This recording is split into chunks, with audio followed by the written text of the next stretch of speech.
हाँ जी दोस्तों, स्वागत है ਤੁਹਾਡਾ ਸਾਰਿਆਂ ਦਾ ਸਟੱਡੀ ਫਾਈਟਰਸ ਦੇ ਵਿੱਚ। ਇਸ ਕਲਾਸ ਦੇ ਵਿੱਚ ਅੱਜ ਅਸੀਂ ਸੀਟੈਟ ਦੀ ਪੈਡਾਗੋਜੀ ਜੋ ਸਟਾਰਟ ਕੀਤੀ ਹੋਈ ਹੈ, ਪੰਜਾਬੀ ਪੈਡਾਗੋਜੀ।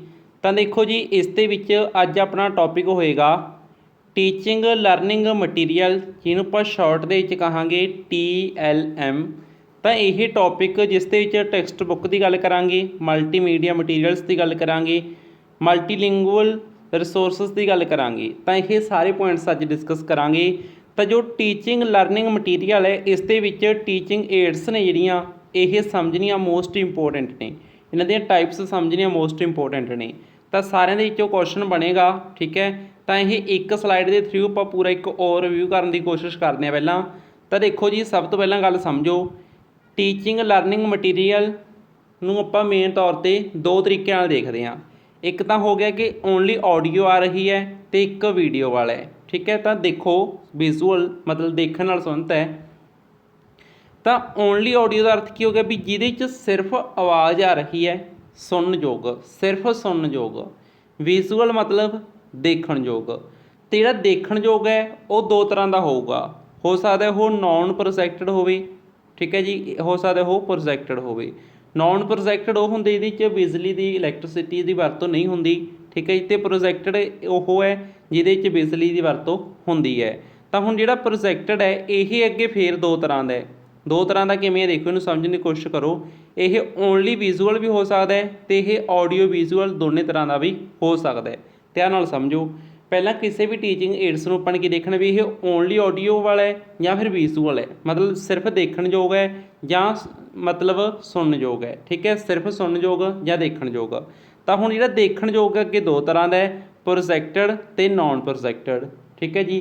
ਤਾਂ ਅੱਗੇ ਪ੍ਰੋਜੈਕਟਡ ਦੋ ਤਰ੍ਹਾਂ ਦਾ ਹੈ, ਓਨਲੀ ਵਿਜ਼ੂਅਲ ਸਿਰਫ ਦੇਖ ਸਕਦੇ ਹਾਂ, ਅਤੇ ਦੇਖ ਅਤੇ ਸੁਣ ਦੋਨੇ ਸਕਦੇ ਹਾਂ, ਇਹ ਵੀ ਹੋ ਸਕਦਾ ਹੈ। ਤਾਂ ਇਹ ਪੋਸੀਬਿਲਿਟੀਜ਼ ਨੇ, ਠੀਕ ਹੈ। ਤਾਂ ਇਸ ਤਰ੍ਹਾਂ ਇਹ ਪੂਰੀ ਸਲਾਈਡ ਨੂੰ ਤੁਸੀਂ ਸਮਝ ਲਓ, ਨੋਟ ਕਰ ਲਓ ਆਪਣੇ ਕੋਲ, ਠੀਕ ਹੈ ਜੀ। ਤਾਂ ਹੁਣ ਆਪਾਂ ਕੀ ਕਰਾਂਗੇ, ਧਿਆਨ ਰੱਖਾਂਗੇ ਕਿ ਜਦੋਂ ਆਪਾਂ ਟੀਚਿੰਗ ਲਰਨਿੰਗ ਮਟੀਰੀਅਲ ਦੀ ਚੋਣ ਕਰਨੀ ਹੈ, ਯਾਨੀ ਕਿ TLM ਦੀ ਗੱਲ ਕਰ ਰਿਹਾ ਮੈਂ, ਮਤਲਬ ਕਿ ਜੋ ਵੀ ਤੁਸੀਂ ਮਟੀਰੀਅਲ ਨੂੰ ਸਿਲੈਕਟ ਕਰੋਗੇ ਵਿਦਿਆਰਥੀ ਨੂੰ ਸਮਝਾਉਣ ਦੇ ਲਈ, ਤੁਸੀਂ ਕੋਈ ਵੀ ਟੀਚਿੰਗ ਲਰਨਿੰਗ ਮਟੀਰੀਅਲ ਦਾ ਅਰਥ ਕੀ ਹੈ ਵੀ ਦੇਖਣ ਸੁਣਨ ਸਮੱਗਰੀ, ਠੀਕ ਹੈ। ਪੰਜਾਬੀ 'ਚ ਵੀ ਸਮਝ ਲਓ, ਦੇਖਣ ਸੁਣਨ ਸਮੱਗਰੀ ਹੈ ਜਿਹੜੀ, ਉਸ ਨੂੰ ਜੋ ਤੁਸੀਂ ਚੁਣੋਗੇ ਤਾਂ ਕੁਝ ਗੱਲਾਂ ਤੁਸੀਂ ਖਾਸ ਧਿਆਨ ਰੱਖਣਾ ਹੈ।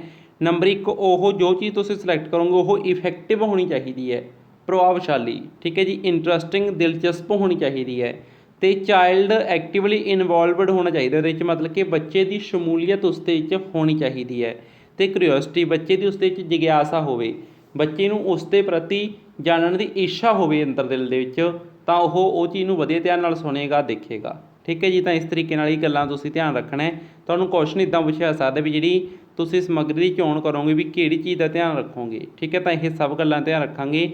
ਪ੍ਰਭਾਵਸ਼ਾਲੀ ਹੋਵੇ, ਦਿਲਚਸਪ ਹੋਵੇ, ਬੱਚਾ ਉਸ ਦੇ ਵਿੱਚ, ਬੱਚੇ ਦੀ ਸ਼ਮੂਲੀਅਤ ਹੋਵੇ, ਐਕਟਿਵਲੀ ਇਨਵੋਲਵ ਹੋਵੇ, ਕਰਿਓਸਿਟੀ ਮਤਲਬ ਕਿ ਜਿਗਿਆਸਾ ਹੋਵੇ, ਠੀਕ ਹੈ ਜੀ। ਤਾਂ ਇਹ ਸਭ ਚੀਜ਼ਾਂ ਦਾ ਆਪਾਂ ਨੇ ਧਿਆਨ ਰੱਖਣਾ ਹੈ।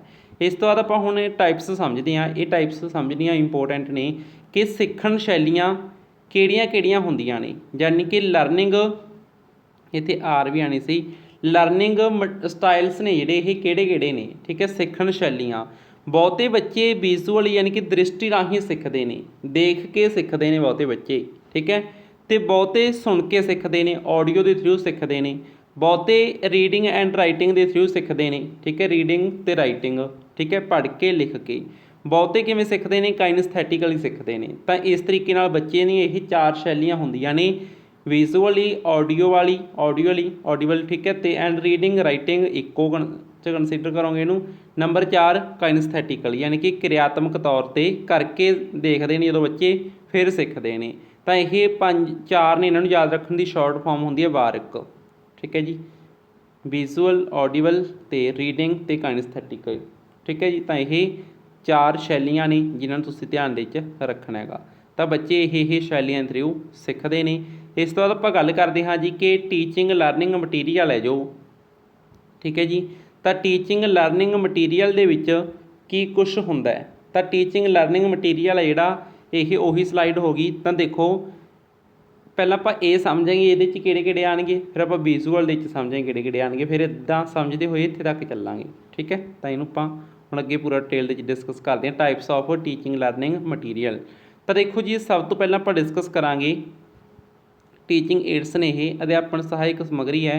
तो पहला ਆਪਾਂ विजुअल की गल करांगे। विजुअल किहड़े ने सिर्फ देखण वाले ਜਾਂ फिर दृष्टि साधन, समझो ध्यान नाल, सिर्फ देखण वाले जिन्होंने ਆਪਾਂ सिर्फ देख सकते हाँ उन्होंने ਆਪਾਂ सुन नहीं रहे, सिर्फ देख रहे हाँ। जिवें कि देखो डाईग्राम, कोई डाईग्राम छापी पई है, कोई मैप छापिया पिया है ना, तो वह डाईग्राम नूं ਆਪਾਂ सिर्फ देख सकते हैं, तो की है विजुअल एड है, यानी कि देखण या दृष्टि साधन है। ठीक है, टैक्सट बुक इन्हूं ਆਪਾਂ देख सकते हैं, मैप ने नक्शे ने इन्होंने देख सकते हैं, चार्ट ने इन्होंने ਆਪਾਂ देख सकते हैं, पोस्टर देख सकते हैं। ठीक है, असली वस्तुआं जिवें चाक, ब्लैक बोर्ड, ठीक है, मॉडल होए, बुलेटिन बोर्ड होए, फ्लैनल बोर्ड होए, तो यह सब नूं आपां देख सकते हैं, सिर्फ इन्हों सुनते नहीं, आपां देखते हाँ। ठीक है, तो इस तो बाद देखो स्लाइड प्रोजैक्टर। तो स्लाइड प्रोजैक्टर की होंदा सी, इनू जादू की लालटन भी कहा जाता है, मैजिक लालटन भी कहा जाता है, ध्यान च रखियो। तो बच्चों के सामने पारदर्शी स्लाइडां पेश कीतियां जांदियां ने। ठीक है, सामने स्लाइड है, कई बार वो की होंदा सी भी चिट्टा कपड़ा ला के उत्ते एवें लाइट पाई जाती सी, है ना, तो प्रोजैक्टर तो उसनूं बच्चे सिर्फ देखते सी। ठीक है, तो इस तो बाद गल आ गई एपीडायस्कोप की। एपीडायस्कोप जादू की लालटन का सुधरिया होया रूप है, मतलब कि जादू लालटन से उसके थोड़ी जी अपडेट्स आ गई। ठीक है, वो अपडेट वर्जन है ये। इस विच स्लाइडां बनाउण ते खरीदण की कोई लोड़ नहीं पैंदी, जिवें उहदे च की सीगा स्लाइड प्रोजैक्टर दे विच स्लाइडां पाणियां पैंदियां सी, इह स्लाइडां की लोड़ नहीं पैंदी, पुस्तक के पन्ने नूं पा के परदे ते वड्डा करके देखा जा सकता है। ठीक है जी, तो इस तो बाद है जी ओवरहैड प्रोजैक्टर। ओवरहैड प्रोजैक्टर यानी कि ਇਹ ਉੱਪਰ ਛੱਤ ਦੇ ਉੱਤੇ ਫਿੱਟ ਕਰ ਦਿੱਤਾ ਜਾਂਦਾ ਸੀ, ਉਹਦੀ ਐਂ ਲਾਈਟਿੰਗ ਪੈ ਕੇ ਅੱਗੇ ਬੋਰਡ ਦੇ ਉੱਤੇ ਪੈਂਦੀ ਸੀ, ਜਾ ਕੇ ਬੱਚੇ ਬੈਠੇ ਸੀ, ਉਹਨਾਂ ਦੇ ਉੱਪਰ ਦੀ ਹੈੱਡ ਉੱਪਰ ਦੀ ਹੋ ਕੇ ਐਂ ਅੱਗੇ ਸਲਾਈਡ ਕੰਧ 'ਤੇ ਬੋਰਡ 'ਤੇ ਜਾ ਕੇ ਲਾਈਟਿੰਗ ਪੈਂਦੀ ਹੈ ਉਹਦੀ। ਠੀਕ ਹੈ, ਓਵਰਹੈਡ ਪ੍ਰੋਜੈਕਟਰ। ਇਸ ਤੋਂ ਬਾਅਦ ਗੱਲ ਆ ਗਈ PPT। ਜਿਵੇਂ ਹੁਣ ਤੁਸੀਂ ਇਹ ਸਾਹਮਣੇ PDF ਦੇਖ ਰਹੇ ਹੋ, PPT ਦੇਖ ਰਹੇ ਹੋ, ਤਾਂ ਇਹਨੂੰ ਤੁਸੀਂ ਸਿਰਫ ਕੀ ਕਰ ਰਹੇ ਹੋ, ਦੇਖ ਰਹੇ ਹੋ, ਇਹ ਬੋਲ ਤਾਂ ਨਹੀਂ ਰਹੀ। ਉਹ ਅਲੱਗ ਗੱਲ ਹੈ भी इस कोई वीडियो भी जोड़ी जा सकती है, इस ऑडियो भी जोड़ी जा सकती है, वो एक अपडेट चीज़ होगी। ठीक है, वैसे PPT नूं आपां काहदे च गिणदे हाँ, वैसे PPT नूं आपां सिर्फ देखण योग च गिणदे हाँ, पर इस हो सकता कोई वीडियो ऐड कर ली जाए, कोई ऑडियो ऐड कर ली जाए। ठीक है, तो वो की बन जूगी, ये ऑडियो विजुअल दोनों के कंसीडर हो जूगी फिर। ठीक है जी, तो वीडियो भी जोड़ी जा सकती है जिसनों सुनिया जा सकता है। तो हुण ये अपने सिर्फ देखण वालियां दी गल कीती है, हुण आपां सिर्फ सुनन योग, ठीक है, श्रवण सहायक समग्री कहने जिन्हों आपां, तो इसकी गल करांगे, ऑडिबल एड्स की गल करांगे। तो देखो जी जिवें मनुख की आवाज़ है, टीचर है सामने खड़ा बोल रहा है, ठीक है, तो यही कि सिर्फ ऑडिबल एड है। ठीक है, टैलीफोनिक कन्वरसेशन हो सकती है, ब्लूटूथ MP3 नहीं होंगे जोड़े ब्लूटूथ वो कन्न च लग्या करदी है, या फिर वड्डे MP3 होंगे ने जिन्हों आपां भी मोबाइल के ब्लूटूथ नाल अटैच करके उच्ची आवाज़ करके सॉन्ग लगा लेने, वो सिर्फ सुने जा सकते हैं। ऑडियो डिस्कस हो गई, टेप्स हो गई, टेप रिकॉर्डर हो गए। ठीक है, इस आवाज़ रिकॉर्ड होंदी सी जिन्हों बच्चे सिर्फ आपां की कर सकते, सिर्फ सुन सकते हैं। ग्रामोफोन होया, इस नाल टेप रिकॉर्डर वाले सारे काम किए जा सकते हैं, इस नाल टेप रिकॉर्डर में आवाज़ रिकॉर्ड की जाती है। तो इसकी थोड़ी अपडेट चीज़ ग्रामोफोन आ गई। ठीक है, तो ग्रामोफोन का देखो की होगा अगे, इस वाले गुण लिंगुआ फोन च आ जाएंगे। तो लिंगुआ फोन है जिहड़ा ग्रामोफोन की ही एक किस्म है। ठीक है, ग्रामोफोन ते टेप रिकॉर्डर के सारे गुण इस कवर हो गए। टेप रिकॉर्डर वाले सारे गुण ग्रामोफोन च सी, ग्रामोफोन वाले सारे गुण काहदे च नहीं, लिंगुआ फोन च ने। तो लिंगुआ फोन इन्हां दी की हो गया, अपडेट वर्जन हो गई, ग्रामोफोन का टेप रिकॉर्डर का सुधरिया होया रूप हो गया। ठीक है जी, इस तो बाद रेडियो। तो रेडियो की हैगा, सिर्फ देखण योग है, सॉरी सिर्फ सुनन योग है। ठीक है, तो इस तरीके नाल ये सुनन योग साधन च आपां इहनूं कंसीडर करांगे। तो आपां सिर्फ सुनने वाले भी देख ले, सिर्फ देखण वाले भी, तो हुण आपां ऑडियो विजुअल मटीरियल्स की गल करते हैं। ठीक है, तो देख भी सकते हैं, देखण सुनन योग मटीरियल नाले तो देखांगे नाले सुनांगे। जे हुण तुसीं वीडियो है, ये वीडियो दे विच तुसीं देख भी रहे हो तो सुन भी रहे हो, तो यह की होगी, ऑडियो विजुअल मटीरियल हो गया। TV हो सकता है, ठीक है, CCTV हो सकते हैं, सिनेमा हो सकता है, जिन्हें चलचित्र या सिनेमा कहने आपां पंजाबी दे विच। ठीक है जी, कंप्यूटर हो सकता है, तो LCD प्रोजैक्टर हो सकता है। LCD हुण जिहड़ी ये LCD है, देखो ये आपां सुन भी रहे हैं, देख भी रहे हैं, तो ऑडियो तो विजुअल साधन है ये। पर एक चीज़ का ध्यान रखो, जी ये LCD प्रोजैक्टर है ना, ये आपां जिहड़ा पहला प्रोजैक्टर डिस्कस किया स्लाइड प्रोजैक्टर, तो वह हुण अपडेट वर्जन की आ गया, LCD प्रोजैक्टर आ गया। प्रोजैक्टर पढ़िया से आपां ने ओवरहैड प्रोजैक्टर पढ़िया सी, तो इसकी अगली पीढ़ी यानी कि इसकी अपडेट वर्जन है ये। ठीक है, तो इस चीज़ तुसीं ध्यान दे के रखोगे। ਹੁਣ LCD ਪ੍ਰੋਜੈਕਟਰ ਸੀ, ਇਸ ਦੀ ਵੀ ਅਗਲੀ ਅਪਡੇਟ ਵਰਜ਼ਨ ਕੀ ਆ ਗਈ, LED ਆ ਗਈ। ਠੀਕ ਹੈ ਜੀ, ਇਸ ਚੀਜ਼ ਨੂੰ ਤੁਸੀਂ ਧਿਆਨ ਦੇ ਵਿੱਚ ਰੱਖੋਗੇ। ਤਾਂ ਇਸ ਤਰੀਕੇ ਨਾਲ ਇਹ ਅਪਡੇਟ ਚੀਜ਼ਾਂ ਆਉਂਦੀਆਂ ਜਾਂਦੀਆਂ ਨੇ। ਤਾਂ ਇਹ ਆਪਾਂ ਕਾਹਦੇ 'ਚ ਗਿਣਾਂਗੇ ਜੀ, ਇਹਨੂੰ ਆਡੀਓ ਵਿਜ਼ੂਅਲ ਦੇ ਵਿੱਚ ਗਿਣਾਂਗੇ। ਇਸ ਚੀਜ਼ ਦਾ ਤੁਸੀਂ ਖਾਸ ਧਿਆਨ ਰੱਖਿਓ। ਇਸ ਤੋਂ ਬਾਅਦ ਆਪਾਂ ਗੱਲ ਕਰਦੇ ਹਾਂ ਕਿ ਇਹਦੀ ਆਪਾਂ ਆਲਰੇਡੀ ਗੱਲ ਕਰ ਚੁੱਕੇ ਹਾਂ, ਫਿਲਮ ਹੋਈ, ਵੀਡੀਓ ਹੋਈ, ਇਹ ਕਾਹਦੇ 'ਚ ਨੇ, ਆਡੀਓ ਵਿਜ਼ੂਅਲ ਨੇ। ਠੀਕ ਹੈ, ਧਿਆਨ ਦੇ ਵਿੱਚ ਰੱਖੋਗੇ ਤੁਸੀਂ। ਹੁਣ ਦੇਖੋ ਜੀ, ਆਪਾਂ ਇਸ ਦੇ ਵਿੱਚ ਇਸ ਟੌਪਿਕ ਦੇ ਵਿੱਚ ਹੁਣ ਤੱਕ ਆਪਾਂ ਟੀਚਿੰਗ ਏਡਸ ਨੂੰ ਡਿਸਕਸ ਕਰ ਚੁੱਕੇ ਹਾਂ। ਤਾਂ ਟੀਚਿੰਗ ਏਡਸ ਯਾਨੀ ਕਿ ਟੀਚਿੰਗ ਲਰਨਿੰਗ ਮਟੀਰੀਅਲ ਦੇ ਵਿੱਚੋਂ ਆਪਾਂ ਟੀਚਿੰਗ ਏਡਸ ਨੂੰ ਡਿਸਕਸ ਕਰ ਲਿਆ। ਹੁਣ ਜੋ ਮਤਲਬ ਕਹਿ ਸਕਦੇ ਹਾਂ ਕਿ ਆਪਾਂ ਪੜ੍ਹਨ ਸ਼ੈਲੀ ਦੀ ਗੱਲ ਕੀਤੀ ਸੀ ਆਪਾਂ ਨੇ, ਹੈ ਨਾ, ਵੀ ਰੀਡਿੰਗ ਆਪਾਂ 4 ਸ਼ੈਲੀਆਂ ਡਿਸਕਸ ਕੀਤੀਆਂ ਸੀ। ਇੱਕ ਤਾਂ ਵਿਜ਼ੂਅਲ, ਇੱਕ ਆਡੀਬਲ, ਹੈ ਨਾ, ਬਾਰਕ ਜਦੋਂ ਆਪਾਂ ਡਿਸਕਸ ਕੀਤਾ ਬਾਰਕ। ਤਾਂ ਇਹਦੇ ਵਿੱਚ ਆਪਾਂ ਕੀ ਕੀਤਾ ਹੈਗਾ, ਵਿਜ਼ੂਅਲ, ਆਡੀਬਲ ਇਹ ਤਾਂ ਡਿਸਕਸ ਕਰ ਲਏ। ਹੁਣ ਆਪਾਂ ਰੀਡਿੰਗ ਵਾਲੇ ਡਿਸਕਸ ਕਰਾਂਗੇ। ਠੀਕ ਹੈ, ਤਾਂ ਦੇਖੋ ਜੀ, ਰੀਡਿੰਗ ਰਾਈਟਿੰਗ ਸਟਾਈਲ ਵਾਲੇ ਜਿਹੜੇ ਵਿਦਿਆਰਥੀ ਨੇ ਉਹ ਕਿਵੇਂ ਸਿੱਖਦੇ ਨੇ, ਉਹ ਟੈਕਸਟ ਬੁੱਕ ਦੇ ਥਰੂ ਸਿੱਖਦੇ ਹੋ ਸਕਦੇ ਨੇ। ਠੀਕ ਹੈ ਜੀ, ਤਾਂ ਟੈਕਸਟ ਬੁੱਕ ਕੀ ਹੈ, ਟੈਕਸਟ ਬੁੱਕ ਬਾਰੇ ਕੁਐਸਚਨ ਬਣਦਾ ਹੈ, ਤਾਂ ਪੂਰਾ ਧਿਆਨ ਨਾਲ ਸਮਝਿਓ। ਟੈਕਸਟ ਬੁੱਕ ਕੀ ਹੈ, ਸਿਰਫ ਸਾਧਨ ਹੈ। ਕੀ ਹੈ, ਸਿਰਫ ਸਾਧਨ ਹੈ। ਅਤੇ ਬਾਹਰੀ ਪੱਖ ਇਸਦਾ ਇੰਪੋਰਟੈਂਟ ਹੈ। ਠੀਕ ਹੈ, ਅੰਦਰੂਨੀ ਪੱਖ ਇਸਦਾ ਮੋਸਟ ਇੰਪੋਰਟੈਂਟ ਹੈ। ਹੁਣ ਸਿਰਫ ਸਾਧਨ ਦਾ ਮਤਲਬ ਕੀ ਹੈ ਕਿ ਜਿਹੜੀ ਜੇਕਰ ਤੁਹਾਨੂੰ ਕਦੇ ਇਸ ਤਰ੍ਹਾਂ ਦਾ ਕੁਐਸਚਨ ਬਣੇ ਵੀ ਅਧਿਆਪਕ ਪੜ੍ਹਾਉਣ ਲਈ ਕਿਸ ਚੀਜ਼ ਦੀ ਵਰਤੋਂ ਕਰੇਗਾ, ਉਹ ਅਲੱਗ-ਅਲੱਗ ਟੀਚਿੰਗ ਮਟੀਰੀਅਲ ਵਰਤੇਗਾ ਜਾਂ ਟੈਕਸਟ ਬੁੱਕ। ਟੈਕਸਟ ਬੁੱਕ ਕੀ ਇੱਕ ਸਿਰਫ ਸਾਧਨ ਹੈ, ਟੈਕਸਟ ਬੁੱਕ ਸਭ ਕੁਝ ਨਹੀਂ ਹੈਗੀ। ਮਤਲਬ ਕਿ ਜੇਕਰ ਤੁਸੀਂ ਕਹੋਗੇ ਵੀ ਇਕੱਲੀ ਕਿਤਾਬ ਹੈ ਵਿਦਿਆਰਥੀ ਕੋਲ, ਉਹ ਸਭ ਕੁਝ ਸਿੱਖ ਜਾਊਗਾ, ਤਾਂ ਨਹੀਂ ਸਿੱਖ ਸਕਦਾ। ਤਾਂ ਉਸ ਨੂੰ ਟੀਚਰ ਦੀ ਵੀ ਲੋੜ ਹੈ, ਟੀਚਿੰਗ ਮਟੀਰੀਅਲ ਦੀ ਵੀ ਲੋੜ ਹੈ, ਸਾਰੀਆਂ ਚੀਜ਼ਾਂ ਦੀ ਲੋੜ ਹੈ। ਤਾਂ ਕਿਤਾਬ ਕੀ ਹੈ, ਉਹਨਾਂ ਦੇ ਵਿੱਚੋਂ ਇੱਕ ਚੀਜ਼ ਹੈ ਜਿਹੜੀ ਸਿੱਖਣ ਦੇ ਵਿੱਚ ਸਹਾਇਕ ਨੇ। ਠੀਕ ਹੈ, ਤਾਂ ਕਿਤਾਬ ਕੀ ਹੈ, ਸਿਰਫ ਸਾਧਨ ਹੈ, ਜਸਟ ਇੱਕ ਸੋਰਸ ਹੈ। ਪਰ ਕਿਤਾਬ ਸਭ ਕੁਝ ਨਹੀਂ ਹੈਗੀ, ਇਸੇ ਨੂੰ ਧਿਆਨ ਦੇ ਵਿੱਚ ਰੱਖਿਓ। ਸਿਰਫ ਕਿਤਾਬ ਬੱਚੇ ਨੂੰ ਕੁਝ ਨਹੀਂ ਸਿਖਾ ਸਕਦੀ। ਠੀਕ ਹੈ, ਤਾਂ ਸਿਰਫ ਸਾਧਨ ਹੈ। ਅਤੇ ਇਹਦੀ ਬਾਹਰੀ ਦੇਖਿਆ ਜਿਹੜੀ ਉਹ ਇੰਪੋਰਟੈਂਟ ਹੈ। ਫੋਰ ਐਗਜ਼ਾਮਪਲ ਕੋਈ ਕਿਤਾਬ ਹੈ, ਉਸ ਦੇ ਵਿੱਚ ਬਹੁਤ ਘੈਂਟ ਗੱਲਾਂ ਲਿਖੀਆਂ ਹੋਈਆਂ, ਬਾਹਰੋਂ ਉਹ ਅਟਰੈਕਟਿਵ ਨਹੀਂ ਹੈਗੀ, ਤਾਂ ਬੱਚਾ ਉਸ ਨੂੰ ਚੱਕਣਾ ਪਸੰਦ ਨਹੀਂ ਕਰੇਗਾ। ਉਸ ਦੀ ਬਾਹਰੀ ਦਿੱਖ ਦਾ ਮਤਲਬ, ਬਾਹਰੀ ਦਿੱਖ ਦੇ ਵਿੱਚ ਇਹ ਚੀਜ਼ਾਂ ਵੀ ਆ ਜਾਂਦੀਆਂ ਨੇ ਵੀ ਜਿਹੜੀ ਉਸ ਦੀ ਲਿਖਤੀ ਮਤਲਬ ਕੋਈ ਟਾਈਟਲ ਲਿਖਿਆ ਹੋਇਆ ਹੈ, ਕੋਈ ਹੈਡਿੰਗ ਲਿਖਿਆ ਹੋਇਆ, ਉਹ ਕਲਰਫੁੱਲ ਨਹੀਂ ਹੈਗੀ, ਹੈ ਨਾ। ਕੋਈ ਚੀਜ਼ ਕਲਰਫੁੱਲ ਹੈ ਤਾਂ ਉਹ ਪੜ੍ਹਨ ਨੂੰ ਜੀ ਕਰੂਗਾ, ਅਤੇ ਕੋਈ ਚੀਜ਼ ਵਧੀਆ ਹਾਈਲਾਈਟ ਕਰਕੇ ਲਿਖੀ ਹੋਈ ਉਹਨੂੰ ਪੜ੍ਹਨ ਨੂੰ ਜੀ ਕਰੂਗਾ। ਅਤੇ ਬਾਹਰੀ ਦਿੱਖ ਦੇ ਵਿੱਚ ਜਿਹੜੀ ਮਤਲਬ ਆਪਾਂ ਕਹਿ ਦਿੰਦੇ ਵੀ ਸਹੀ ਸ਼ਬਦਾਵਲੀ ਲਿਖੀ ਹੋਈ ਹੈ, ਸਹੀ ਸਪੇਸ ਛੱਡੀ ਹੋਈ, ਅੱਖਰ ਮੋਟੇ ਨੇ, ਪਤਲੇ ਨੇ, ਇਹ ਚੀਜ਼ਾਂ ਬਾਹਰੀ ਦਿੱਖ ਦੇ ਵਿੱਚ ਆਉਂਦੀਆਂ ਨੇ। ਅੰਦਰੂਨੀ ਪੱਖ ਦੇ ਵਿੱਚ ਕੀ ਆਉਂਦਾ ਹੈਗਾ ਕਿ ਉਸ ਦੇ ਵਿੱਚ ਜੋ ਚੀਜ਼ਾਂ ਲਿਖੀਆਂ ਹੋਈਆਂ ਨੇ ਉਹ ਅਥੈਂਟਿਕੇਟ ਨੇ, ਸਹੀ ਨੇ। ਇਹ ਨਾ ਹੋਵੇ ਬੱਚਾ ਕਿਤਾਬ ਪੜ੍ਹ ਵੀ ਰਿਹਾ, ਉਹ ਕਿਤਾਬ ਦੇ ਵਿੱਚ ਗੱਲਾਂ ਹੀ ਗਲਤ ਲਿਖ ਰਹੀਆਂ ਨੇ। ਠੀਕ ਹੈ, ਤਾਂ ਕਨਸੈਪਟ ਗਲਤ ਲਿਖ ਰੱਖੇ ਨੇ ਕਿਤਾਬ ਦੇ ਵਿੱਚ, ਤਾਂ ਅੰਦਰੂਨੀ ਕਨਸੈਪਟ ਸਹੀ ਹੋਣੀ, ਇਹ ਚੀਜ਼ ਇੰਪੋਰਟੈਂਟ ਹੈ। ਅਤੇ ਜਿਹੜੀ ਬੁੱਕ ਹੈ ਉਹ ਪ੍ਰਮਾਣਿਕ ਹੋਣੀ ਚਾਹੀਦੀ ਹੈ, ਅਥੈਂਟਿਕੇਟਡ ਹੋਣੀ ਚਾਹੀਦੀ ਹੈ। ਫੋਰ ਐਗਜ਼ਾਮਪਲ NCERT PSEB ਜੋ ਬੋਰਡ ਨੇ, ਹੈ ਨਾ, ਤਾਂ ਇਹਨਾਂ ਬੋਰਡਾਂ ਦੀਆਂ ਜਿਹੜੀਆਂ ਬੁੱਕਸ ਹੁੰਦੀਆਂ ਨੇ ਉਹ ਕੀ ਨੇ, ਅਥੈਂਟਿਕੇਟਡ ਹੁੰਦੀਆਂ ਨੇ। ਪਰ ਕਿਸੇ ਪ੍ਰਾਈਵੇਟ ਪਬਲੀਕੇਸ਼ਨ ਦੀ ਬੁੱਕ ਕਈ ਵਾਰ ਸਕੂਲ ਦੇ ਵਿੱਚ ਲਗਾ ਦਿੱਤੀ ਜਾਵੇ, ਉਸ ਦੇ ਵਿੱਚ ਗ੍ਰਾਮਰ ਦੇ ਰੂਲ ਮੰਨ ਕੇ ਚਲੋ ਸਹੀ ਨਹੀਂ ਲਿਖੇ ਹੋਏ, ਬੱਚਾ ਉਹ ਪੜ੍ਹ ਕੇ ਵਗ ਗਿਆ, ਪੇਪਰ 'ਚ ਲਿਖਿਆ ਹੈ, ਤਾਂ ਉਸ 'ਤੇ ਉਹ ਰੂਲ ਗਲਤ ਹੋ ਜਾਣਗੇ ਲਿਖੇ ਹੋਏ, ਕਿਉਂਕਿ ਉਹ ਬੁੱਕ ਅਥੈਂਟਿਕੇਟ ਨਹੀਂ। ਤਾਂ ਅਥੈਂਟਿਕੇਟ ਬੁੱਕ ਕੌਣ ਪਬਲਿਸ਼ ਕਰਦੀ ਹੈ, NCERT ਅਤੇ PSEB ਬੋਰਡ। ਠੀਕ ਹੈ, ਕੋਈ ਵੀ CBSE ਬੋਰਡ ਹੋ ਸਕਦਾ, PSE ਬੋਰਡ ਹੋ ਸਕਦਾ। ਵੈਸੇ ਇਹ ਸਾਰੇ ਬੋਰਡਸ ਨੂੰ ਜਿਹੜੀਆਂ ਬੁੱਕ ਰਿਕਮੈਂਡ ਕਰਦੀ ਹੈ ਉਹ NCERT ਹੀ ਕਰਦੀ ਹੈ। NCERT ਇਹਨਾਂ ਸਾਰਿਆਂ ਦੀ ਮਾਲਕ ਨੇ। ਅਤੇ ਇੱਕ ਹੁੰਦਾ SCERT, ਇਹ ਹਰੇਕ ਸਟੇਟ ਦੀ ਹੈ। ਤਾਂ ਇਹ ਤਾਂ ਦੇਖੋ ਨੈਸ਼ਨਲ ਕੌਂਸਲ ਹੈ। ਠੀਕ ਹੈ, national council of educational research and training. ਅਤੇ ਇਹ ਕੀ ਹੈ, ਸਟੇਟ ਦੀ ਕੌਂਸਲ ਬਣੀ ਹੋਈ ਹੈ ਹਰੇਕ ਸਟੇਟ ਦੇ ਵਿੱਚ, ਜਿਵੇਂ ਪੰਜਾਬ ਦੀ SCERT ਪੰਜਾਬ, ਹੈ ਨਾ, ਇਸ ਤਰ੍ਹਾਂ ਅਲੱਗ-ਅਲੱਗ ਇਹ ਸਟੇਟ ਵਾਈਜ਼ ਹੈ, ਇਹ ਸਾਰਿਆਂ ਦੀ ਹੈ। ਠੀਕ ਹੈ, ਸਾਰਿਆਂ ਦੀ ਹੈੱਡ ਹੈ ਇਹ। ਠੀਕ ਹੈ, ਤਾਂ ਇਸ ਚੀਜ਼ ਨੂੰ ਤੁਸੀਂ ਧਿਆਨ ਦੇ 'ਚ ਰੱਖੋਗੇ। NCERT ਦੀਆਂ ਬੁੱਕਸ ਨੇ ਜਿਹੜੀਆਂ ਉਹ ਕੀ ਹੁੰਦੀਆਂ ਨੇ, ਅਥੈਂਟਿਕੇਟਡ ਹੁੰਦੀਆਂ ਨੇ। ਠੀਕ ਹੈ ਜੀ, ਇਸ ਤੋਂ ਬਾਅਦ ਆਪਾਂ ਗੱਲ ਕਰਦੇ ਹਾਂ ਚਾਈਲਡ ਲਿਟਰੇਚਰ, ਯਾਨੀ ਕਿ ਬਾਲ ਸਾਹਿਤ। ਠੀਕ ਹੈ, ਤਾਂ ਜਿਹੜਾ ਬਾਲ ਸਾਹਿਤ ਹੈ, ਬੱਚੇ ਨੂੰ ਕੋਈ ਪੈਂਫਲੇਟ ਦਿੱਤਾ ਜਾ ਰਿਹਾ ਹੈ, ਕੋਈ ਮੈਗਜ਼ੀਨ ਦਿੱਤਾ ਜਾ ਰਿਹਾ ਹੈ, ਕੋਈ ਫਲੈਸ਼ ਕਾਰਡ ਦਿੱਤਾ ਜਾ ਰਿਹਾ ਹੈ, ਤਾਂ ਜਿਹੜਾ ਚਾਈਲਡ ਲਿਟਰੇਚਰ ਹੈ ਇਹ ਵੀ ਕੀ ਕਰਦਾ ਹੈ, ਰੀਡਿੰਗ ਰਾਈਟਿੰਗ ਸਟਾਈਲ ਵਾਲੇ ਬੱਚੇ ਨੇ ਜਿਹੜੇ, ਹੈ ਨਾ, ਪੜ੍ਹਨ ਲਿਖਣ ਸ਼ੈਲੀ ਦੇ ਥਰੂ ਸਿੱਖਦੇ ਨੇ ਬੱਚੇ, ਉਹਨਾਂ ਲਈ ਇੱਕ ਇੰਪੋਰਟੈਂਟ ਚੀਜ਼ ਹੈ। ਸਕ੍ਰੈਪ ਬੁੱਕ ਹੁੰਦੀ ਹੈ, ਐਵੇਂ ਖਾਲੀ ਪੇਜ ਨਹੀਂ ਛੱਡੇ ਹੁੰਦੇ ਰੰਗੀਨ ਜੇ ਕਿਤਾਬ ਦੇ ਵਿੱਚ। ਠੀਕ ਹੈ, ਉਹਨਾਂ ਦੇ ਉੱਤੇ ਬੱਚੇ ਨੇ ਕੋਈ ਅਲੱਗ-ਅਲੱਗ ਚੀਜ਼ਾਂ ਨੂੰ ਪੇਸਟ ਕਰਨਾ ਹੁੰਦਾ, ਇੱਕ ਪਾਸੇ ਲਿਖਣਾ ਹੁੰਦਾ, ਹੈ ਨਾ, ਉਹਦੇ ਨਾਮ ਲਿਖਤਾ, ਕੋਈ ਚੀਜ਼ ਪੇਸਟ ਕਰਤੀ, ਤਾਂ ਉਹ ਸਕ੍ਰੈਪ ਬੁੱਕ ਹੋ ਗਈ। ਠੀਕ ਹੈ, ਇਸ ਤੋਂ ਬਿਨਾਂ ਅਭਿਆਸ ਪੁਸਤਕ ਹੋ ਸਕਦੀ ਹੈ, ਬੱਚੇ ਨੂੰ ਵਰਕਸ਼ੀਟਸ ਦਿੱਤੀਆਂ ਜਾ ਸਕਦੀਆਂ ਨੇ। ਤਾਂ ਇਹ ਸਭ ਚੀਜ਼ਾਂ ਜਿਹੜੀਆਂ ਉਹ ਰੀਡਿੰਗ ਰਾਈਟਿੰਗ ਸਟਾਈਲ ਵਾਲੇ ਸਟੂਡੈਂਟਸ ਦੇ ਲਈ ਬੈਸਟ ਹੋਣਗੀਆਂ। ਠੀਕ ਹੈ ਜੀ, ਇਸ ਤੋਂ ਬਾਅਦ ਆਪਾਂ ਗੱਲ ਕਰਦੇ ਹਾਂ ਕਿ ਕਾਈਨਸਥੈਟਿਕਲੀ ਸਟਾਈਲ ਦੁਆਰਾ ਜਿਹੜੇ ਸਿੱਖਦੇ ਨੇ, ਕਿਰਿਆਤਮਕ ਸ਼ੈਲੀ ਰਾਹੀਂ ਜਿਹੜੇ ਸਿੱਖਦੇ ਨੇ। ਇਹ ਜਿਹੜਾ ਬਾਰਕ ਪੁਆਇੰਟ ਪੜ੍ਹਿਆ ਸੀ ਨਾ ਆਪਾਂ ਨੇ, ਇਹਦੀ ਪੂਰੀ ਡੈਫੀਨੇਸ਼ਨ ਚੱਲ ਰਹੀ ਹੈ।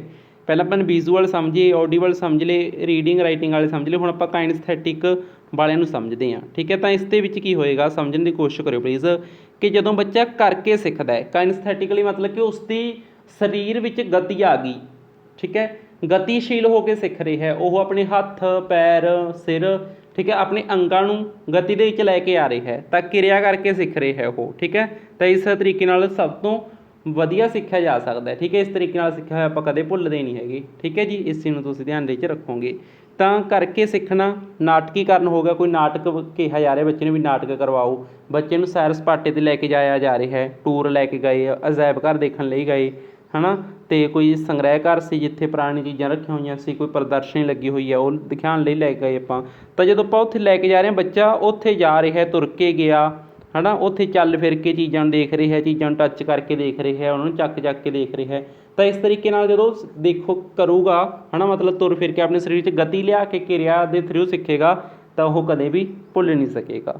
ਤਾਂ ਇਸ ਤਰੀਕੇ ਨਾਲ ਇਹ ਚੌਥੀ ਕਿਸਮ ਦੇ ਵਿੱਚ ਹੁੰਦੇ ਨੇ ਕਾਈਨਸਥੈਟਿਕਲੀ ਜੋ ਸਿੱਖਦੇ ਨੇ। ਇਸ ਤੋਂ ਬਾਅਦ ਗੱਲ ਆ ਜਾਂਦੀ ਹੈ ਕਿ ਮਲਟੀ ਮੀਡੀਆ, ਯਾਨੀ ਕਿ ਬਹੁਤ ਸੰਚਾਰਕ ਸਾਧਨ। ਹੁਣ ਜਿਹੜਾ ਮਲਟੀਮੀਡੀਆ ਹੈਗਾ, ਇਸ ਦੇ ਵਿੱਚ ਕੀ ਕੁਝ ਸ਼ਾਮਲ ਹੈ ਸਮਝਣ ਦੀ ਕੋਸ਼ਿਸ਼ ਕਰਿਓ। ਹਾਰਡਵੇਅਰ ਅਤੇ ਸਾਫਟਵੇਅਰ, ਠੀਕ ਹੈ, ਇਸ ਦੇ ਵਿੱਚ ਸ਼ਾਮਲ ਨੇ, ਜਿਵੇਂ ਕੋਈ ਗ੍ਰਾਫਿਕਸ ਹੋ ਗਏ, 3D ਐਨੀਮੇਸ਼ਨ ਹੋ ਗਈ, ਇਹ ਸਭ ਚੀਜ਼ਾਂ ਮਲਟੀਮੀਡੀਆ ਦਾ ਹਿੱਸਾ ਨੇ। ਕੋਈ ਆਪਾਂ ਮੋਬਾਇਲ ਪੜ੍ਹਦੇ ਹਾਂ, ਮੋਬਾਇਲ ਪੜ੍ਹਦੇ ਹਾਂ ਕਿ ਮੋਬਾਇਲ ਹੈ ਆਪਣੇ ਕੋਲ, TV ਹੈ ਨਾ, ਕੰਪਿਊਟਰ ਹੈ, ਇਹ ਸਭ ਚੀਜ਼ਾਂ ਦੇ ਜਿਹੜੇ ਫੰਕਸ਼ਨ ਨੇ, ਸਾਫਟਵੇਅਰ ਨੇ, ਉਹ ਸਭ ਮਲਟੀਮੀਡੀਆ ਦਾ ਹਿੱਸਾ ਨੇ। ਕੋਈ ਲੈਂਗੁਏਜ ਲੈਬ ਹੈ ਨਾ, ਭਾਸ਼ਾ ਦੀ ਕੋਈ ਮਤਲਬ ਲੈਬੋਰਟਰੀ ਹੈ, ਤਾਂ ਭਾਸ਼ਾ ਦੀ ਲੈਬੋਰਟਰੀ ਦੇ ਵਿੱਚ ਕੀ ਹੁੰਦਾ ਹੈ, ਹੈੱਡਫੋਨ ਹੁੰਦੇ ਨੇ, ਬੱਚਾ ਹੈੱਡਫੋਨ ਲਾ ਕੇ ਸੁਣ ਸਕਦਾ ਹੈ, ਕੋਈ ਚੀਜ਼ ਹੈ ਉੱਥੇ ਉਹਨੂੰ ਦੇਖ ਸਕਦਾ ਹੈ, ਟੈਬ ਹੈ ਉਸ ਦੇ ਵਿੱਚ ਕੋਈ ਚੀਜ਼ ਦੀ ਵੀਡੀਓ ਦੇਖ ਸਕਦਾ ਹੈ। ਤਾਂ ਇੱਦਾਂ ਲੈਂਗੁਏਜ ਲੈਬ ਦੇ ਵਿੱਚ ਇਹ ਸਭ ਚੀਜ਼ਾਂ ਹੁੰਦੀਆਂ ਨੇ। ਫਸਟ ਲੈਂਗੁਏਜ ਲੈਬ ਸੀ ਜਿਹੜੀ ਉਹ 1966 ਈਸਵੀ ਦੇ ਵਿੱਚ ਅਮਰੀਕਾ ਦੇ ਵਿੱਚ ਖੋਲ੍ਹੀ ਗਈ ਸੀ। ਇਸ ਚੀਜ਼ ਨੂੰ ਤੁਸੀਂ ਧਿਆਨ ਦੇ ਵਿੱਚ ਰੱਖੋਗੇ। ਜਿਵੇਂ YouTube ਹੈ, ਇਹ ਸਭ ਮਲਟੀਮੀਡੀਆ ਦਾ ਹਿੱਸਾ ਨੇ। ਅਦਰ ਐਪਸ ਨੇ, ਕੋਈ ਇੰਸਟਾਗ੍ਰਾਮ, ਫੇਸਬੁੱਕ, ਵਟਸਐਪ ਹੈ, ਕੋਈ ਤੁਸੀਂ ਐਪ ਦੇ ਉੱਤੇ ਕਲਾਸ ਲਗਾ ਰਹੇ ਹੋ, ਇਹ ਸਭ ਕੀ ਨੇ, ਮਲਟੀਮੀਡੀਆ ਦਾ ਹਿੱਸਾ ਨੇ। ਠੀਕ ਹੈ ਜੀ, ਇਸ ਤੋਂ ਬਾਅਦ ਇੱਕ ਕਨਸੈਪਟ ਹੋਰ ਆ ਜਾਂਦਾ ਮਲਟੀਲਿੰਗੁਅਲ, ਯਾਨੀ ਕਿ ਬਹੁਭਾਸ਼ਾਵਾਦ। ਹੁਣ ਜਿਹੜਾ ਬਹੁਭਾਸ਼ਾਵਾਦ ਹੈ, ਮਲਟੀਲਿੰਗੁਇਜ਼ਮ ਹੈ, ਤਾਂ ਇਸ ਦੇ ਵਿੱਚ ਕੀ ਹੈਗਾ ਸਮਝਣ ਦੀ ਕੋਸ਼ਿਸ਼ ਕਰੋ ਪਲੀਜ਼। ਮੰਨ ਕੇ ਚੱਲੋ ਪੰਜਾਬ ਹੈ, ਠੀਕ ਹੈ, ਮੈਨੂੰ ਇੱਕ ਬੱਚੀ ਸੀ ਮਤਲਬ, ਅਤੇ ਸਾਡੇ ਮਤਲਬ ਸੁਸਾਇਟੀ 'ਚ ਉਹ ਮੈਨੂੰ ਦੱਸ ਰਹੀ ਸੀ, ਅਤੇ ਕਹਿੰਦੀ ਵੀ ਆਪਣੇ ਵੀ ਉਹਨਾਂ ਦੇ ਸਕੂਲ 'ਚ ਹੋਏਗਾ, ਕਹਿੰਦੀ ਵੀ ਉਸ ਦੇ ਫਾਦਰ ਨੇ ਜਿਹੜੇ ਮਤਲਬ ਕੰਮ ਕਰਨ ਲਈ ਆਪਣੇ ਪਿੰਡ ਆਏ ਹੋਏ ਨੇ, ਅਦਰ ਸਟੇਟ 'ਚੋਂ ਨਹੀਂ ਕਿਸੇ ਤੋਂ, ਮਹਾਰਾਸ਼ਟਰ ਸਾਈਡ ਤੋਂ, ਅਤੇ ਵੀ ਕਹਿੰਦੇ ਉਹ ਬੱਚੇ ਮਤਲਬ ਵੀ ਜਦੋਂ ਆਪਣੀਆਂ ਕਾਪੀਆਂ 'ਤੇ ਉਹਨਾਂ ਨੇ ਜਿਹੜੇ ਨਾਮ ਨੂਮ ਲਿਖੇ ਹੋਏ ਹੈ ਨਾ, ਵੀ ਵੈਸੇ ਤਾਂ ਹੁਣ ਤਾਂ ਕਾਪੀਆਂ 'ਤੇ ਉਹ ਚੀਜ਼ ਲਿਖਦੇ ਨੇ ਜਿਹੜੀਆਂ ਬੱਚੇ ਟੀਚਰ ਪੜ੍ਹਾ ਰਹੇ ਨੇ, ਕਹਿੰਦੇ ਵੀ ਉਹਨਾਂ ਦੇ ਨਾਮ ਉਰਦੂ 'ਚ, ਉਹ ਮਰਾਠੀ ਟਾਈਪ ਭਾਸ਼ਾ ਦੇ ਵਿੱਚ ਲਿਖੇ ਹੁੰਦੇ ਸੀ। ਅਤੇ ਕਿਉਂਕਿ ਉਹਨਾਂ ਦੇ ਜਿਹੜਾ ਮਤਲਬ ਨੇਟਿਵ ਨੇ, ਉਹ ਜਿਹੜੀ ਜਨਮ ਭੂਮੀ ਉਹਨਾਂ ਦੀ ਉਹ ਮਹਾਰਾਸ਼ਟਰ ਵੱਲ ਦੀ ਹੈ, ਤਾਂ ਉਹ ਮਹਾਰਾਸ਼ਟਰ ਵੱਲ ਦੇ ਹੁਣ ਪੰਜਾਬ 'ਚ ਆਏ ਹੋਏ ਨੇ, ਉਹਨਾਂ ਦੀ ਫੈਮਿਲੀ ਪੰਜਾਬ 'ਚ ਸ਼ਿਫਟ ਹੋ ਗਈ ਕੰਮ ਦੇ ਚੱਕਰ 'ਚ ਕਹਿ ਲਓ, ਜਾਂ ਵੀ ਉਸ ਦੇ ਫਾਦਰ, ਉਸ ਦੀ ਫੈਮਿਲੀ ਇੱਥੇ ਕੰਮ ਕਰਦੀ ਹੈ। ਤਾਂ ਉਹ ਬੱਚੇ ਕਹਿੰਦੀ ਵੀ ਆਪਣੀ ਭਾਸ਼ਾ ਲਿਖਦੇ ਨੇ, ਜਦੋਂ ਉਹਨਾਂ ਨੇ ਆਪਣਾ ਨਾਮ ਲਿਖਣਾ, ਆਪਾਂ ਨੋਰਮਲੀ ਨਾਮ ਇੰਗਲਿਸ਼ 'ਚ ਪੰਜਾਬੀ 'ਚ ਲਿਖਦੇ ਆ, ਤਾਂ ਉਹ ਆਪਣੀ ਮਰਾਠੀ 'ਚ ਲਿਖਦੇ ਨੇ ਜੋ ਵੀ ਭਾਸ਼ਾ ਉਹਨਾਂ ਦੀ। ਤਾਂ ਵੀ ਉਹ ਮਰਾਠੀ ਹੈ ਜਿਹੜੀ ਕੋਈ ਭਾਸ਼ਾ ਹੈ, ਅਲੱਗ-ਅਲੱਗ ਭਾਸ਼ਾਵਾਂ ਦੇ ਬੱਚੇ ਇੱਥੇ ਆ ਗਏ ਆਪਣੇ ਪੰਜਾਬ 'ਚ, ਜਾਂ ਪੰਜਾਬ ਵਾਲੇ ਕਿਤੇ ਹੋਰ ਵਗ ਗਏ, ਤਾਂ ਉਹ ਬੱਚੇ ਕੀ ਕਰਦੇ ਨੇ, ਆਪਣੀ ਭਾਸ਼ਾ ਵਰਤਦੇ ਨੇ, ਅਤੇ ਜਿੱਥੇ ਉਹ ਜਾ ਰਹੇ ਨੇ ਉੱਥੇ ਦੀ ਭਾਸ਼ਾ ਵੀ ਸਿੱਖਣਗੇ। ਤਾਂ ਹੁਣ ਇੱਕ ਟੀਚਰ ਲਈ ਕੀ ਚੈਲੰਜ ਹੋ ਗਿਆ ਵੀ ਉਸਦੀ ਕਲਾਸ ਦੇ ਵਿੱਚ ਪੰਜਾਬੀ ਬੋਲਣ ਵਾਲੇ, ਪੰਜਾਬੀ ਸਮਝਣ ਵਾਲੇ, ਇੰਗਲਿਸ਼ ਬੋਲਣ ਵਾਲੇ ਸਮਝਣ ਵਾਲੇ, ਹਿੰਦੀ ਬੋਲਣ ਵਾਲੇ ਸਮਝਣ ਵਾਲੇ, ਜਾਂ ਹੋਰ ਸਟੇਟ ਕੋਈ ਗੁਜਰਾਤੀ, ਮਰਾਠੀ, ਬਿਹਾਰੀ ਕੋਈ ਵੀ ਆ ਗਿਆ, ਤਾਂ ਅਲੱਗ-ਅਲੱਗ ਭਾਸ਼ਾਵਾਂ ਦੇ ਬੱਚੇ ਨੇ ਨਾ, ਜਿਹੜੇ ਅਲੱਗ-ਅਲੱਗ ਸੱਭਿਆਚਾਰਾਂ ਦੇ ਵਿੱਚੋਂ ਆਏ ਹੋਏ ਬੱਚੇ ਨੇ ਜਿਹੜੇ, ਉਹ ਇੱਕ ਕਲਾਸ ਦੇ ਵਿੱਚ ਇਕੱਠੇ ਹੋ ਗਏ। ਠੀਕ ਹੈ, ਤਾਂ ਹੁਣ ਜਦੋਂ ਇੱਕ ਕਲਾਸ ਦੇ ਵਿੱਚ ਇਕੱਠੇ ਹੋ ਗਏ, ਟੀਚਰ ਨੂੰ ਪੜ੍ਹਾਉਣਾ ਤਾਂ ਪਵੇਗਾ ਹੀ, ਉਹ ਇਹ ਤਾਂ ਕਹਿ ਨਹੀਂ ਸਕਦਾ ਵੀ ਤੇਰੀ ਭਾਸ਼ਾ ਮੈਨੂੰ ਸਮਝ ਨਹੀਂ ਆਉਂਦੀ, ਤੇਰੀ ਭਾਸ਼ਾ ਮੈਨੂੰ ਆਉਂਦੀ ਨਹੀਂ, ਤੂੰ ਆਪਦਾ ਇੱਕ ਸਾਈਡ 'ਤੇ ਬੈਠਾ ਰਹਿ, ਇੱਦਾਂ ਨਹੀਂ ਟੀਚਰ ਕਹਿ ਸਕਦਾ। ਟੀਚਰ ਕੀ ਕਰੇਗਾ, ਸਾਰਿਆਂ ਨੂੰ ਇਕੱਠੇ ਕਰਕੇ ਸਹਿਯੋਗ ਦੇ ਨਾਲ ਪੜ੍ਹਾਉਣ ਦੀ ਕੋਸ਼ਿਸ਼ ਕਰੇਗਾ। ਠੀਕ ਹੈ ਜੀ, ਤਾਂ ਹੁਣ ਸਾਰੀਆਂ ਮਲਟੀ ਲੈਂਗੁਏਜ਼ਮ ਦਾ ਮਤਲਬ ਕੀ ਹੈਗਾ ਕਿ ਅਲੱਗ-ਅਲੱਗ ਆਪਣਾ ਜਿਹੜਾ ਦੇਸ਼ ਹੈ ਉਹ ਕੀ ਹੈ, ਮਲਟੀਲਿੰਗੁਅਲ ਕੰਟਰੀ ਹੈ, ਮਤਲਬ ਕਿ ਅਲੱਗ-ਅਲੱਗ ਭਾਸ਼ਾਵਾਂ ਬੋਲਣ ਵਾਲੇ ਇੱਥੇ ਰਹਿੰਦੇ ਨੇ, ਵਸਦੇ ਨੇ। ਤਾਂ ਹੁਣ ਉਹ ਕਿਸੇ ਵੀ ਸਟੇਟ ਦੇ ਵਿੱਚ ਇੱਕ ਕਲਾਸ ਦੇ ਵਿੱਚ ਇਕੱਠੇ ਹੋ ਕੇ ਜਾ ਕੇ, ਤਾਂ ਹੁਣ ਟੀਚਰ ਨੂੰ ਉਹਨਾਂ ਨੂੰ ਕੀ ਕਰਨਾ ਪਏਗਾ, ਅਸੈਪਟ ਕਰਨਾ ਪਏਗਾ। ਮਲਟੀਲਿੰਗੁਇਜ਼ਮ ਕੀ ਇੱਕ ਚੈਲੰਜ ਸੀ, ਪਰ ਟੀਚਰ ਕੀ ਕਰੇਗਾ, ਇਸ ਨੂੰ ਅਸੈਪਟ ਕਰੇਗਾ, ਇਸ ਨੂੰ ਮੰਨੇਗਾ, ਇਸ ਨੂੰ ਸਵੀਕਾਰ ਕਰੇਗਾ ਟੀਚਰ। ਠੀਕ ਹੈ ਜੀ, ਇਸ ਚੀਜ਼ ਨੂੰ ਧਿਆਨ ਦੇ ਵਿੱਚ ਰੱਖੋ। ਤੁਸੀਂ ਵੱਖ-ਵੱਖ ਭਾਸ਼ਾਵਾਂ ਵਾਲੇ ਬੱਚੇ ਜਦੋਂ ਇੱਕ ਕਲਾਸ 'ਚ ਇਕੱਠੇ ਹੋ ਜਾਣ, ਹੈ ਨਾ, ਤਾਂ ਆਪਾਂ ਉਸ ਨੂੰ ਮਲਟੀਲਿੰਗੁਅਲ ਕਲਾਸ ਕਹਾਂਗੇ, ਮਲਟੀਲਿੰਗੁਅਲ ਕਲਾਸਰੂਮ ਕਹਾਂਗੇ, ਠੀਕ ਹੈ। ਤਾਂ ਅਲੱਗ-ਅਲੱਗ ਭਾਸ਼ਾਵਾਂ ਵਾਲੇ ਨੇ ਜਿਹੜੇ, ਤੇ ਸਾਧਨ ਵਜੋਂ ਵਰਤੋਂ ਕਰੇਗਾ ਟੀਚਰ ਉਸਦੀ ਐਜ ਏ ਅਸੈਟ ਉਸ ਨੂੰ ਯੂਜ਼ ਕਰੇਗਾ, ਠੀਕ ਹੈ। ਮਤਲਬ ਕਿ ਉਸ ਨੂੰ ਕਤਰਾ ਨਹੀਂ ਸਕਦਾ ਟੀਚਰ, ਉਸ ਨੂੰ ਇਗਨੋਰ ਨਹੀਂ ਕਰ ਸਕਦਾ, ਉਸ 'ਤੇ ਜਵਾਬ ਨਹੀਂ ਦੇ ਸਕਦਾ, ਉਹਨੂੰ ਅਸੈਪਟ ਕਰਨਾ ਹੀ ਪਵੇਗਾ। ਸਾਧਨ ਵਜੋਂ ਅਸੈਟ ਵਜੋਂ ਉਸ ਦੀ ਵਰਤੋਂ ਕਰੇਗਾ, ਰਿਸੋਰਸ ਵਜੋਂ ਉਹ ਕੀ ਕਰੇਗਾ ਟੀਚਰ, ਇੱਦਾਂ ਕਰ ਸਕਦਾ ਹੈ ਵੀ ਜਿਹਦੇ ਬੱਚੇ ਨੂੰ ਹਿੰਦੀ ਵਧੀਆ ਆਉਂਦੀ ਹੈ ਉਹਨੂੰ ਪਾਠ ਪੜ੍ਹਨ ਲਾ ਦੂਗਾ ਵੀ ਤੈਨੂੰ ਹਿੰਦੀ ਬਹੁਤ ਘੈਂਟ ਆਉਂਦੀ ਹੈ, ਪੜ੍ਹ ਪਾਠ।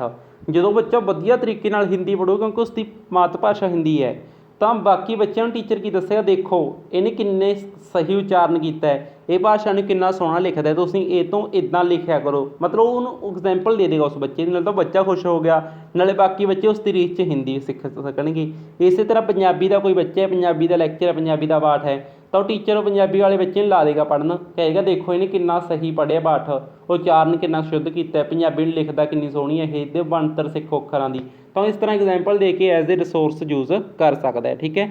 ਅਧਿਆਪਕ ਸਾਰੀਆਂ ਭਾਸ਼ਾਵਾਂ ਅਤੇ ਭਾਵਨਾਵਾਂ ਨੂੰ ਸਵੀਕਾਰ ਕਰੇਗਾ, ਅਸੈਪਟ ਕਰੇਗਾ, ਇਹ ਚੀਜ਼ ਟੀਚਰ ਨੂੰ ਕਰਨੀ ਹੀ ਪਏਗੀ। ਆਪਣਾ ਜਿਹੜਾ ਦੇਸ਼ ਹੈ ਨਾ ਇਹ ਕੀ ਹੈਗਾ, ਮਲਟੀਲਿੰਗੁਅਲ ਕੰਟਰੀ ਹੈ, ਠੀਕ ਹੈ। ਇੱਥੇ ਅਲੱਗ-ਅਲੱਗ ਭਾਸ਼ਾਵਾਂ ਦੇ ਵਾਲੇ ਰਹਿੰਦੇ ਨੇ। ਅਤੇ ਇੱਕ ਗੱਲ ਹੋਰ ਯਾਦ ਕਰੋ, ਇੱਥੇ ਮੈਂ ਸਪੈਸ਼ਲ ਤੁਹਾਨੂੰ ਦੱਸ ਦਿੰਦਾ ਕਿ ਜਿਹੜਾ ਆਪਣਾ ਦੇਸ਼ ਹੈ ਉਹ ਅੱਗੇ ਆਏ ਗਈ ਚੀਜ਼, ਚਲੋ ਤਾਂ ਦੇਖੋ ਇੰਡੀਆ ਕੀ ਹੈ, ਇੱਕ ਮਲਟੀਲਿੰਗੁਅਲ ਕੰਟਰੀ ਹੈ। ਕੋਠਾਰੀ ਕਮਿਸ਼ਨ NEP ਇਹਨਾਂ ਨੇ ਕੀ ਕੀਤਾ, ਥਰੀ ਲੈਂਗੁਏਜ ਫਾਰਮੂਲਾ ਨੂੰ ਸਪੋਰਟ ਕੀਤਾ ਹੈ। ਥਰੀ ਲੈਂਗੁਏਜ ਫਾਰਮੂਲਾ ਦਾ ਮਤਲਬ ਕੀ ਹੈ ਵੀ ਇੱਕ ਤਾਂ ਆਪਣੀ ਮਾਤ ਭਾਸ਼ਾ ਹੋ ਗਈ, ਇੱਕ ਦੂਜੀ ਭਾਸ਼ਾ ਹੋ ਗਈ, ਇੱਕ ਤੀਜੀ ਭਾਸ਼ਾ ਹੋ ਗਈ। ਮਤਲਬ ਸਮਝੋ ਕਿਵੇਂ ਕਹਿੰਦਾ ਮੈਂ, ਮੰਨ ਕੇ ਚੱਲੋ ਇੱਥੇ ਦੱਸਦਾ ਮੈਂ ਤੁਹਾਨੂੰ, ਮੰਨ ਕੇ ਚੱਲੋ ਕੋਈ ਪੰਜਾਬ ਹੈ, ਠੀਕ ਹੈ, ਪੰਜਾਬ ਦੇ ਵਿੱਚ ਕੋਈ ਇੱਕ ਸਟੂਡੈਂਟ ਹੈ ਪੰਜਾਬੀ, ਠੀਕ ਹੈ। ਦੇਖੋ ਉਸ ਦੀ ਫਸਟ ਭਾਸ਼ਾ ਕਿਹੜੀ ਹੋਏਗੀ, ਪੰਜਾਬੀ ਹੋ ਗਈ। ਸੈਕਿੰਡ ਭਾਸ਼ਾ ਉਹ ਕਿਹਨੂੰ ਚੁਣ ਲਏਗਾ, ਹਿੰਦੀ ਨੂੰ ਸੈਕਿੰਡ ਭਾਸ਼ਾ ਦੇ ਰੂਪ ਵਿੱਚ ਚੁਣ ਲਏਗਾ। ਇਸ ਤੋਂ ਬਾਅਦ ਗੱਲ ਕਰੀਏ ਆਪਾਂ ਥਰਡ ਭਾਸ਼ਾ ਦੇ ਰੂਪ ਵਿੱਚ ਉਹ ਕਿਹਨੂੰ ਚੁਣ ਲਏਗਾ, ਇੰਗਲਿਸ਼ ਨੂੰ। ਤਾਂ ਇਸ ਤਰ੍ਹਾਂ ਉਹਦੀਆਂ 3 ਭਾਸ਼ਾਵਾਂ ਦਾ ਵਿਕਾਸ ਹੋ ਜਾਏਗਾ, ਠੀਕ ਹੈ, ਸਮਝ ਗਏ। ਅਤੇ ਇਸੇ ਤਰ੍ਹਾਂ ਕੋਈ ਵੀ ਇਹੀ ਇੱਥੇ ਕੀ ਹੋਊਗੀ, ਗੱਲ ਸੁਣੋ ਮੈਂ ਸਮਝਾਉਣ ਦੀ ਕੋਸ਼ਿਸ਼ ਕਰਦਾ। ਪੰਜਾਬੀ ਕੀ ਹੋ ਗਈ, ਮਦਰ ਟੰਗ ਹੋ ਗਈ, ਇਹ ਹਿੰਦੀ ਕੀ ਹੋ ਗਈ, ਸੈਕਿੰਡ ਲੈਂਗੁਏਜ ਹੋ ਗਈ, ਅਤੇ ਇੰਗਲਿਸ਼ ਕੀ ਹੋ ਗਈ ਇੱਥੇ ਟਾਰਗੇਟ ਲੈਂਗੁਏਜ ਹੋ ਗਈ, ਥਰਡ ਲੈਂਗੁਏਜ ਹੋ ਗਈ, ਠੀਕ ਹੈ। ਇੱਦਾਂ ਸਿੱਖ ਸਕਦਾ ਹੈ। ਅਤੇ ਹੁਣ ਇੰਗਲਿਸ਼ ਦੇ ਬਾਰੇ ਤੁਹਾਨੂੰ ਪੁੱਛਿਆ ਸਕਦਾ ਵੀ ਇਹ ਕਿਹੜੀ ਲੈਂਗੁਏਜ ਹੈ, ਤੁਸੀਂ ਇੱਕ ਤਾਂ ਕਹੋਗੇ ਇਹ ਗਲੋਬਲ ਲੈਂਗੁਏਜ ਹੈ, ਠੀਕ ਹੈ, ਗਲੋਬਲ ਲੈਂਗੁਏਜ ਵੀ ਕਿਹਾ ਜਾ ਸਕਦਾ ਇਹਨੂੰ, ਅਤੇ ਇੱਕ ਆਫੀਸ਼ੀਅਲੀ ਲੈਂਗੁਏਜ ਵੀ ਕਿਹਾ ਜਾ ਸਕਦਾ ਹੈ। ਆਪਣੇ ਸੰਵਿਧਾਨ ਦੇ ਵਿੱਚ ਇਸ ਨੂੰ ਕਿਸ ਚੀਜ਼ ਦਾ ਦਰਜਾ ਪ੍ਰਾਪਤ ਹੈ, ਇੰਗਲਿਸ਼ ਨੂੰ ਆਫੀਸ਼ੀਅਲੀ ਲੈਂਗੁਏਜ ਦਾ, ਠੀਕ ਹੈ। ਅਤੇ ਨੈਸ਼ਨਲ ਲੈਂਗੁਏਜ ਕਿਸੇ ਨੂੰ ਨਹੀਂ ਕਿਹਾ ਜਾਂਦਾ, ਪਰ ਆਪਾਂ ਵੈਸੇ ਹਿੰਦੀ ਨੂੰ ਮੰਨ ਲੈਂਦੇ ਹਾਂ, ਠੀਕ ਹੈ।